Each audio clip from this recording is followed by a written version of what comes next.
So what is the title of this session, this summit session, is SME, the industry disruptor.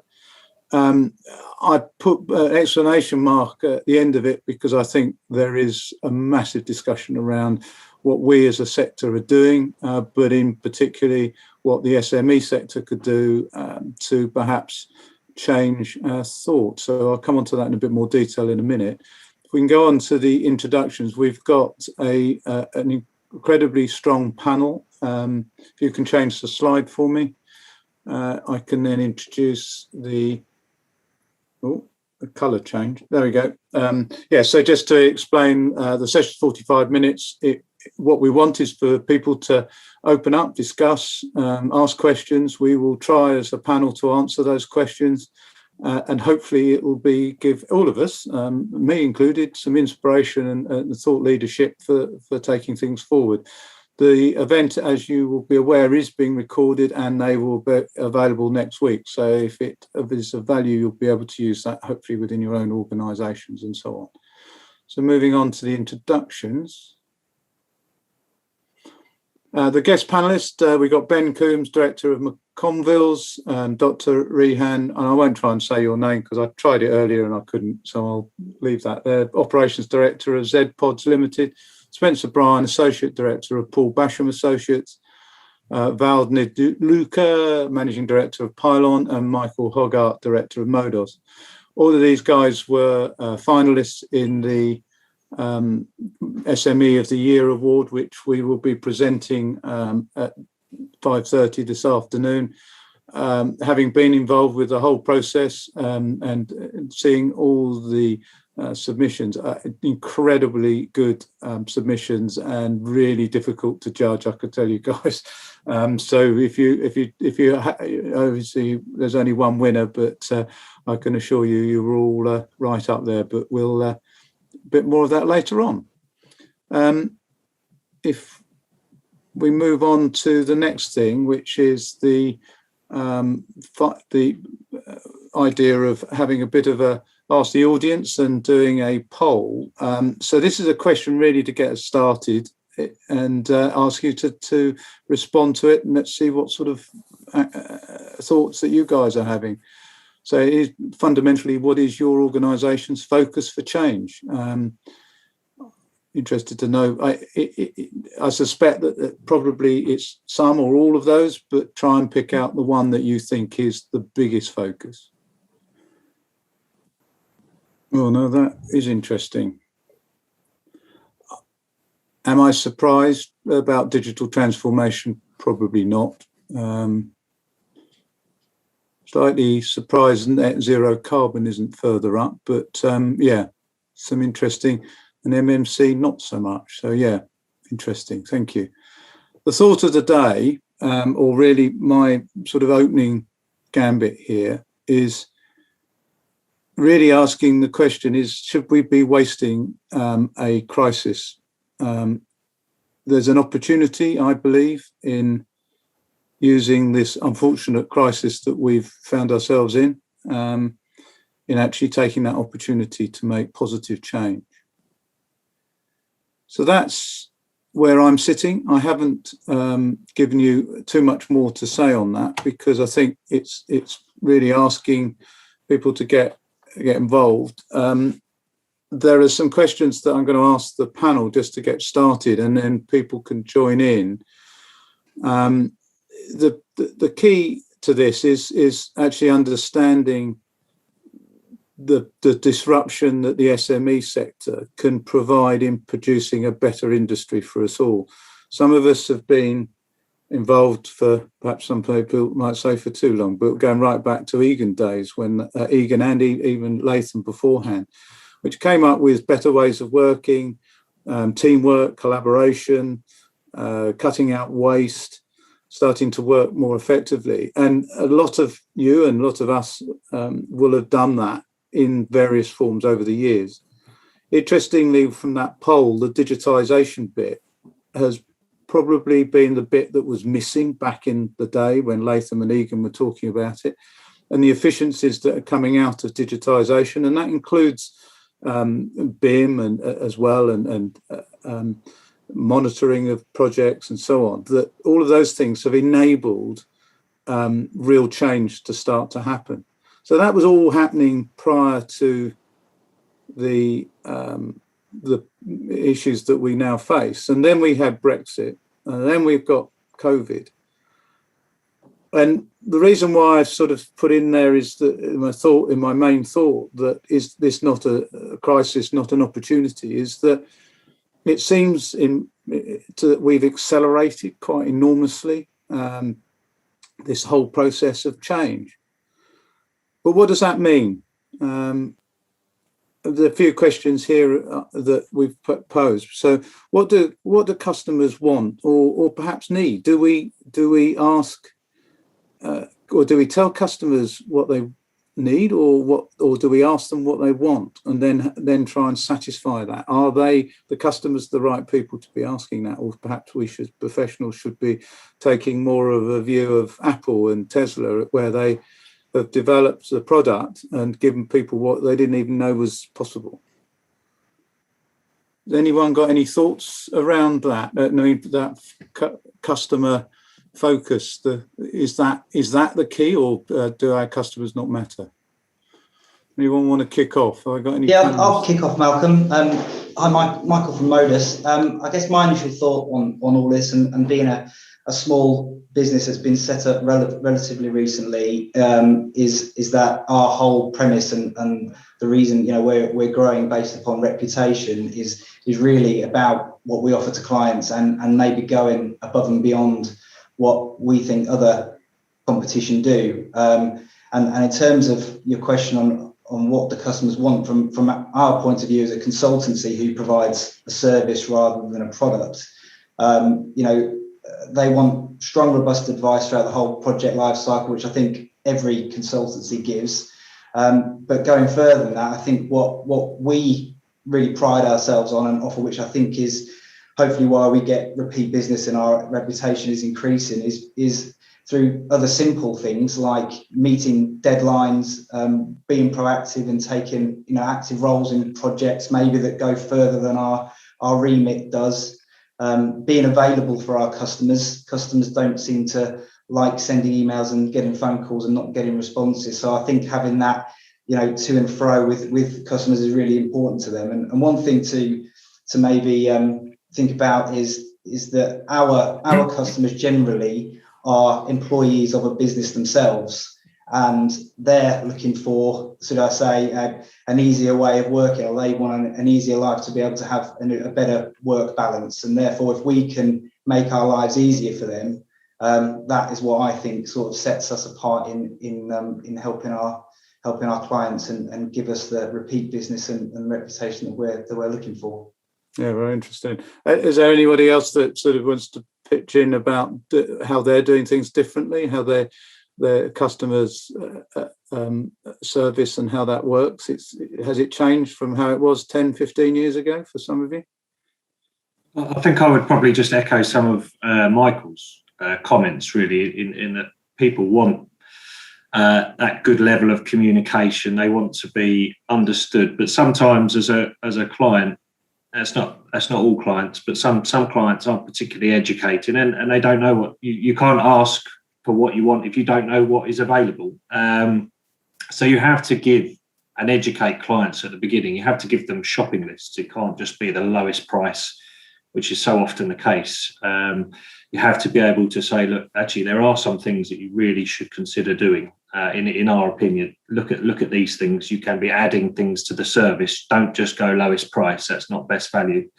And you do have to, as a consultancy, ask those difficult questions. You need to be able to challenge contractors, other consultants. You need to be able to challenge planners. You need to challenge all sorts of different stakeholders within it on behalf of your client. And they should have the confidence that you've got the right people to do it, not just the junior, but the senior surveyors, the senior architects, and everybody. You need to be involved together. So I think confidence and having someone that will listen to their concerns, no matter how big or small, because it's important to them. Some may be only just building one project. It may be just a simple standalone one like you heard at Wright Harbour, but there may be other projects as well. You never know. It's that education, that understanding for people perhaps that have done it the same way for years, but potentially unsuccessfully, and then new people coming in, private clients, people that are all of a sudden doing an infrastructure project for the first time. How do they get educated? And perhaps it opens the question around, how do we think the construction playbook will influence what we do, if at all? Do we think that it's a positive thing, that this will change the way that people think about value and procurement? Yeah, I think it's starting, because someone that's been leading at the forefront of sort of low carbon, net zero carbon design and pushing that side of the boundary. We've always been talking about whole life costing, whole life carbon accounting, and looking and judging best value over the lifetime of the building and the lifetime of the project. And we're starting to see that sort of filter through into the customers that are saying that, it's not all about the capex cost at the beginning. How is this building going to run? How is it going to perform over the course of the lifetime of the building? And then that sort of leads to bringing in more sort of social value contributions, and how are you looking at that wider picture, which then, as you sort of say, questions the playbook. We are now offering, so we offer that full turnkey service. It doesn't just stop at the building handover. There's a post-occupancy side as well, to making that complete customer journey. And I think customers are sort of more wiser to that and are pushing that a little bit further. And it's good to see, and it's whether it's come from the climate emergency or more awareness on the climate change agenda, but it's really helping push what we do and showing where that added value comes in to delivering the projects for the customers. Right. I mean, how do you think that that's also been influenced by the whole saga of Grenfell and the aftermath of that? This whole life support and understanding of buildings and what it does to the health and well-being of people that are using them. It's changed. I think it's changed the thought process enormously, and it should have. It desperately needed to change.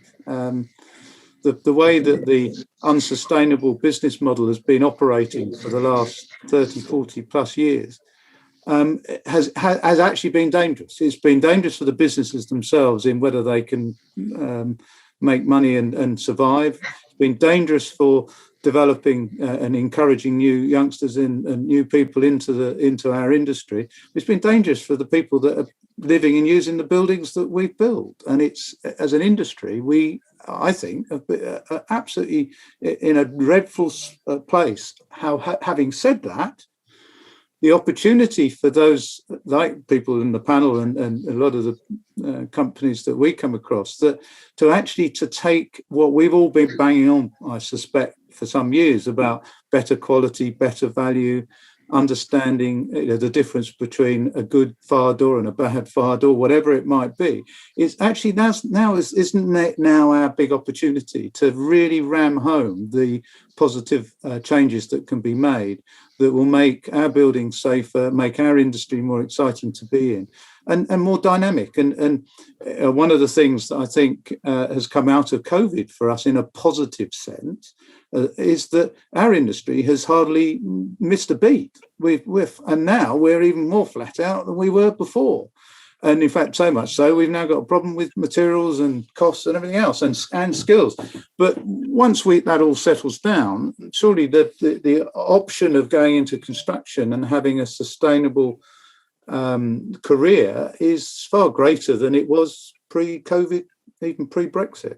Any thoughts around that? I think one that I might add is that I think with the playbook, I thought if anything comes out of it, then this focus on sort of lowest cost and procurement is the biggest thing that I think sort of affects our industry, is that there is such a focus on lowest cost, and it sets a bar of unrealistically low levels. Consultants have to go in at low fees. Contractors operate, despite what people think, on such incredibly low margins. And that does force you to, not in all cases, it's generalistic, but it does force you to cut corners in some cases because of the risk issues where you can lose money on projects people genuinely want to go to work to deliver a good quality project. I really believe that everyone gets out of bed and says, right, I want to do the best for my client. I want to deliver the best. But if you are not working on good sort of profit levels and good margins, because you've been driven down by local authorities or private clients that want to look at lowest levels. So I really think a change in that procurement process and the understanding to open it up to sort of negotiation, maybe look at median values rather than the lowest price, the closest to the median value, that sort of thing. Because if you operate on better levels and better margins, you can look at some of the other things that you want to bring in, the added value, the sustainability, the well-being, all of those sort of side of things, because you've got the margins there to allow you to do it, to put the people in there to be able to deliver it. I think that, in terms of the construction playbook, would be probably the biggest thing that could come out of it. No, very interesting. Vlad, I'm interested to hear your thoughts on this, and perhaps taking it towards some of the other areas about net zero and the carbon agenda, how that affects, because that's very much at the core, as is corporate social responsibility. CSR is at the core of the playbook. And we all get asked questions on PQQs and submissions and framework submissions on all of these things. If we actually did what we all said that we were doing in those PQQs, life would be amazing. But what do you think, Vlad?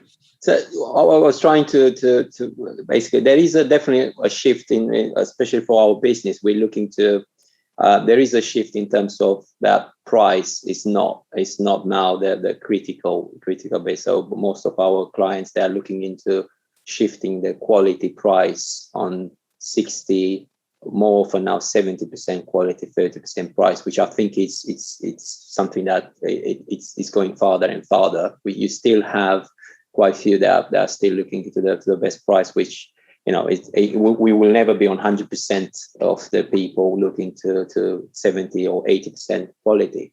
And that's probably a good thing. And then you can, as an SME or a smaller contractor, then you can deploy resources for the long term, not just immediate. You can think about the longer term and the duration of the contract. And obviously, in terms of the social value, is always a big one for us when we're tendering. I think it should be a shift into, every £1 million you spend, you need to bring an apprentice in everything. Now we kind of looked into something more pragmatic about. We looked into basically training people straight away, bringing competencies that they can deploy straight away, and training both the customer or the tenant and the client. So offering trainings for the long term, they can be used for other contractors. So we're offering some CITB trainings, which I think from our perspective it was a huge investment to become an approved training provider. But then the benefit that you can put aside as part of the social value is huge, because it's not just people being trained to look after PiLON's contract. They can deploy their new gained skills to other contractors. So it's a full benefit. Obviously, construction sector, health and safety by default. That's at the forefront of everybody. So from our perspective, I think that shift into the quality expectations versus price, it is very, very important. And the larger organizations, they local authorities or housing associations, they are really, really embracing this, which is looking very, very positive. And I hear what you're saying about the mix between price and quality. There is a cynic in me that says that when you get a quality, if everyone is producing really good quality submissions, that actually then still comes back down to price again, because the quality normalizes that. But that's me being slightly cynical.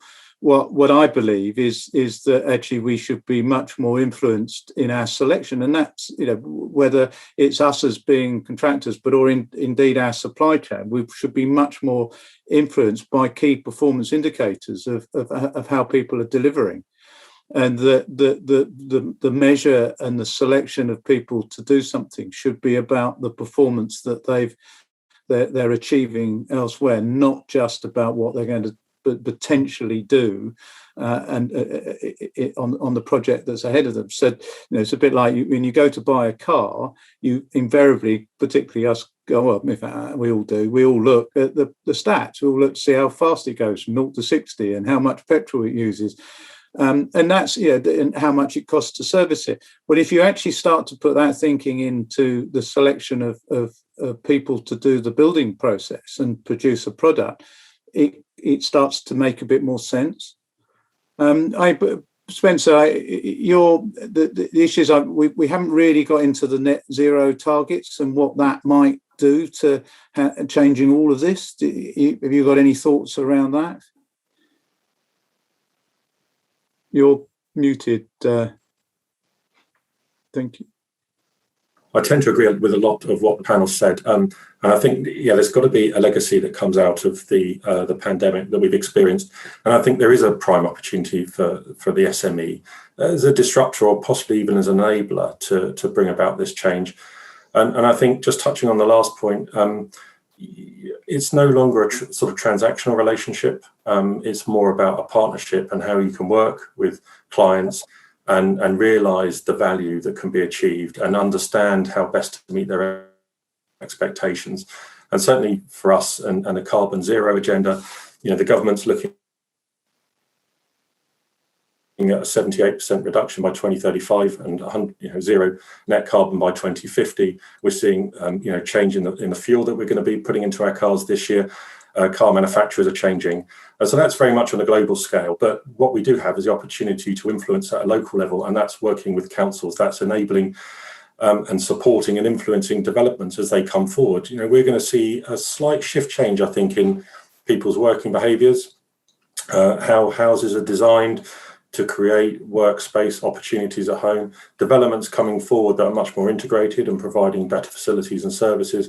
But a lot of this hinges on having the infrastructure in place on day one, adapting and influencing people's travel behaviours and choices, and trying to provide for charging points within developments to enable better access to public transport facilities, bringing forward that infrastructure at a much earlier stage. So, and I think as a transport consultant, we've got to be seen to be leading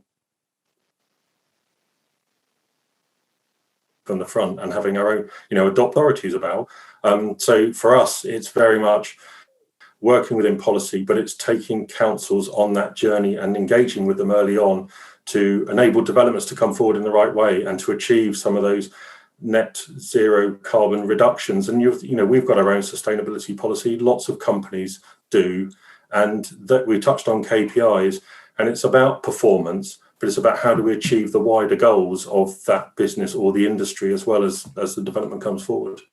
No, that's brilliant. I mean, one of the things that we haven't, it's come out a few times, as comments people have made, is fundamentally talking about collaboration. And it's working together, and it's whether it's taking a client that is new to the industry to a building, or whether it's a local authority that's been doing it for a long time. The idea of creating collaborative teams of professionals right from the word go. So that includes the consultants, obviously, but it includes the contractors and the supply chain, to make sure that actually everything that we're doing in delivering for the customer is along the right lines of CSR, net zero, better quality, safer, whole life costing. And the bit that always seems to get missed when you do it more traditionally in the old fashioned way is that people have got great ideas. Even the supply chain guys, well, not even the supply chain guys, come up with a brilliant idea. It's too late. It's no good having that idea when you're halfway through the construction process. You need it at the planning process. So I think I've been hearing some really positive things, literally in the last few weeks, where local authorities are starting to go, we want that approach. We want to be part of it. And I think it's come about from the collaborative working that's almost been necessary as a result of COVID. So having discussions with people has almost been, you've been forced to do it because you can't go and see them. So you've ended up having team sessions where literally everybody can turn up. They're all sitting at home, and there's been more inclusion in those discussions. Now, I'm not suggesting that that's been perfect, but I do think it's created an environment of more collaborative discussion that we should be grabbing hold of and taking forward in new ways of working. What's really comes over from all of you guys and your submissions in the SME of the year is that proactive community approach, training people to be better, not only within your organisations but outside. I think BIM has been a fantastic opportunity to do collaborative training. And we as a business have done it with our supply chain. We had people from the DFE in our BIM training sessions. And I think all of those things will help us as an industry get better, because the one thing that has to stop is this siloed risk pushing mentality that fundamentally has created poor quality products that have been dangerous to the people living in them. I've used Grenfell as another example. But also, are we actually in some instances even building things that aren't necessary? Someone comes up with an idea and says, can you build this? And say, well, yeah, okay, we can build that. But actually, was it necessary? Was there a better way? And all of us can go around and find places that we go, why did they build that? What was the point of that building? And think of better ways. And as an industry, I think we should owe it to our profession and our industry and our professionalism of being much more challenging of the way that we do things, and be better at it. But as a result, it should be better for the environment and it should be better for the end users. We've done really well on time. I'd like to open up if there are any questions from the audience that are in, and we've got fantastic attendance. But do feel free either to put your hand up and we will unmute you and ask you, or you could put it into the chat on the right-hand side. Just so that while people are thinking, can any of you on the panel give me any examples of where your organisation has been a bit of a disruptor? Sorry. Yeah, lad, go. Oh, thank you. I think the sector that we are operating, we only working within social housing, and we're not building. We're just maintaining and refurbishing. And what was our biggest problem, and in the sector's problem, was the access for into the properties. So regardless what we're doing aside of it, you still need access into people's homes. And that was something we looked into for the past 3-4 years, and we created, our main priority was digital. We always thought about digital and technology, and we created a set of apps around getting access into the properties. And I think in our sector, especially working with compliance, where certain things needs to be done at a certain time, this is what we tackled. And I think within our area of expertise, we really been a big disruptor on tackling and looking into the no access rates. And we very, very good on getting access into the properties, and then doing what we're supposed to do and reporting back live without using paper. Everything is live, everything is digital, and works very, very well for the clients. The customer journey from the appointment perspective to what the clients are getting back, it's really, really powerful. And this is what the clients wants, I think, from our perspective, is that full visibility of the customer journey. And good. Within our strategy for the next 3 to 5 years, is all around technology and how we manage the information being visible from A to Z, instead of sending different reports of everything. It's visible. That's perfect. Thank you. And actually leads into a question that's been raised. Kira Gilby, thank you. You've raised 2 questions, and she's asking, in what ways can digital enhancement improve the customer journey?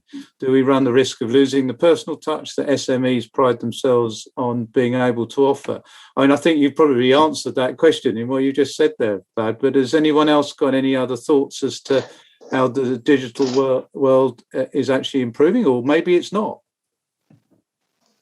I mean, I think, Malcolm, that from our point of view as a consultancy, it's and it goes back to my earlier point on one of the things that customers want, which is just to be more available to them. I think as consultants working on projects throughout the southeast, and you can spend half your time travelling up and down the country before the pandemic, and I think we're now in the office more and more, and we are more available by the fact that we are now having these virtual meetings. And I think that is a positive outcome of this pandemic, really. And don't get me wrong, I still think there is a need to have face-to-face meetings, and I do believe that does enhance customer relationships. But I do think that this has been a positive thing, and I do think that having these virtual meetings has enabled us to maybe look after our clients a little bit better, because we're at our desks doing what we get paid to do during those times. I mean, one of the questions that I'd pose to our organisation is where's the waste? Drive out the waste. So what you were saying, Ben, earlier on about cost. Everyone's cost driven. Yes, of course we're cost driven. We need to be cost driven. We need to get the waste out of it to reduce the cost. And as a business, we've found that the digitisation of some of our processes, and then subsequently during COVID, the fact that we're able to be more efficient with teams and site visits. We're doing virtual site visits. We've had health and safety virtual site visits. They've actually been really effective. In fact, more effective than someone going to site, having driven an hour to get there, can't find a parking space, buggering around with all sorts of things, having to do full inductions to be able to just walk around, do a visit, spend half an hour doing it, and then the rest of the day getting back. That is a waste. And so there are certain things that can be done really more efficiently, and we've certainly seen that, and it's played in a real positive sense in our business. But I do think the digitisation of what we're doing, both in using for communication, but also in transfer of good information from BIM models for querying questions and dealing with site queries. The feedback to be able to do that from your desk without having to go and do a site visit, make 2 or 3 phone calls, has to be more efficient. And the other bit, which I think is key, is the digitisation helps us with, and also collaborative working, is getting the right information early on. The most of the mistakes or the changes that happen as you go through the construction process is because not enough time and effort has been put into that early engagement, that sorting out all the information, getting it into place. So literally, when the guys turn up to site to do the job, they've got the right materials, the right information, they can get on with it efficiently and go and safely. And that actually is when you start to reduce your costs. So all of a sudden, it's not about the lowest price. It becomes actually you're doing it at a lowest cost because you're more efficient, but it's a sustainable way of doing it. And it's that mindset that changes. I mean, Kira has also asked a question, which I'll throw out to the panel, is that what have been some of the most effective ways that SME businesses have maintained collaboration on an internal basis through lockdown? What have you done within your organisations to keep that going? Because it's tough, isn't it? Well, I think that question of all of it, whilst digitisation has been great, and there are a lot of benefits, there have been some sort of pitfalls to it. That there is sometimes the collaboration where you would chuck a set of drawings out on the table and you could actually talk it through. That happens less and less. Those sort of design team meetings are a little bit more functional in points. And that also happens internally as well. There are missed opportunities where you're in the office and people overhear conversations, and that learning that happens there has diminished somewhat, I think, because not everybody's in the office. But I think having that communication and being very open with everybody, that's from top to bottom in your own organisation, to say, look, if you've got not even simple questions, but if you've got questions, ask. Don't be afraid to come out from behind the screen or put something up on the screen and talk through, so you can have that communication and you can ask those questions. But I also think you shouldn't be afraid to go back to other architects and consultancies and ask those questions again. You still need to have that collaboration and not be afraid to ask it. No, very good. Conscious, Spencer, I'm conscious I've got Amit. You've got your hand up. Did you want to ask a question? They put it into the... You'd need to unmute yourself if you wanted to speak, or you can put it in the chat. A couple of other questions are coming in. As we expected, there'd be a lot more than we could get done in 3/4 of an hour. So where we don't get to your questions, we will try and answer them subsequently. Spencer, what impact do you feel that the shortfall of HGV drivers is having on the transport sector, and how this will impact on construction? That's quite a challenging one. Yeah, any thoughts on that? Sorry, was that for me, Malcolm? Yeah, so it was. I think Leah Adam was asking the question to all of us, but it was more directed to you about what impact do you think the shortfall of HGV drivers will have on transport sector? Well, yeah, I mean, the supply of goods, the transportation of goods around the country still relies heavily on the road network and the drivers to haul the goods around, and that's going to, it's going to result in shortages, supply chain shortages. Is it actually, can we do the onward journeys from the sort of the depots and the supply centres to the town centres? We're seeing more and more bricks and mortar shops closing and moving more to e-commerce. So I think, yeah, is it probably something that will get addressed, but we see a different change in the way our industries evolve. We'll probably see a difference in the way in which we purchase and rely on goods, and certainly, being at home as we have done over the last year or so, we've relied more heavily on deliveries coming to our door. So, maybe we're moving away more from the larger size goods to more smaller bespoke deliveries but I think that we'll see a growth in the larger sheds and the depots.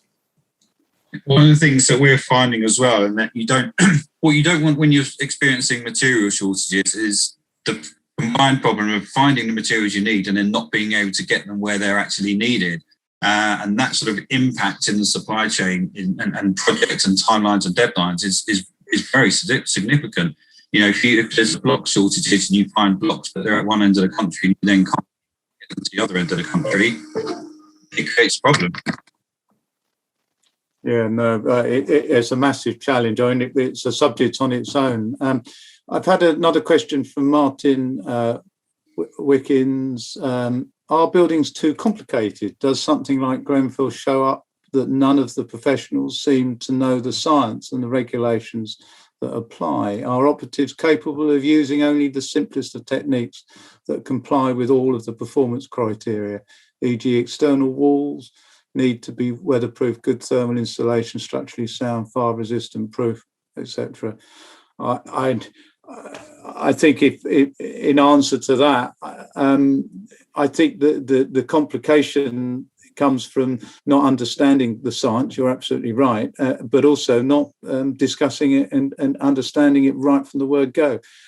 Too often you're trying to do something that people go, why are you doing it like that? Invariably, we're not actually asking the right people, and it is about getting those specialists involved, those that understand the products that they're meant to be installing, and then and not changing it because someone says this is over cost. Actually, I mean, some of the biggest problems that Grenfell has created, and it happens on most projects, is where people are trying to value engineer something, so they're literally clutching at straws to try and find another product that reduces the cost. And that is so dangerous, because unless you take it in the context of everything, as Martin's put in that question, you might save a bit of money, or it might be okay from weatherproofing and thermal, but is it structurally sound? Or, oh, hang on a minute, we've got a problem with the fire resistance.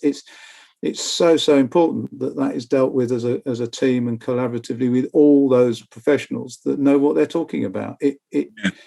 Too many people make changes without actually referring to those that should be actually making the decisions and supporting those changes. I think it's critical. It's part of the supply chain and the the professional team integration, because you can't just focus purely on saying, okay, we're going to reduce heat loss for the buildings by putting an insulation material on there. You need to make sure it's the right insulation. It's either rock wool or stone wool. It's not going to, it's performance in fire, it's performance in sound and acoustics, and all these intricacies that interlink together. And if you can't make one decision for one reason, you have to look at it holistically across how the building integrates, how the building performs, and how the building is designed to perform. It's where you sort of see an energy performance gaps as well, why buildings don't perform as they've been designed.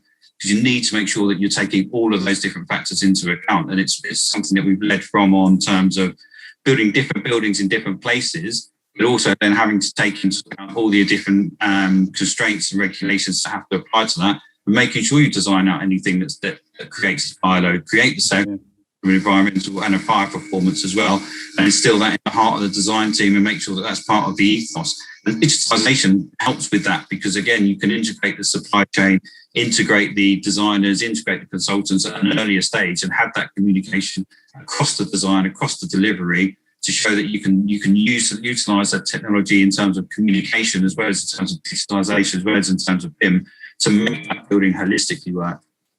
No, fantastic. I mean, that's a great way to wrap this up, and I'm going to finish on time because, as I said, I don't want to be shot. But no, what incredibly good conversations that have been having today. I think that the bit that really comes home is that we need to do things better than we've done in the past. That there are people out there that almost unanimous. The discussions that we've had on the panel here is about better collaboration, working together, making better decisions, driving net zero, driving better quality.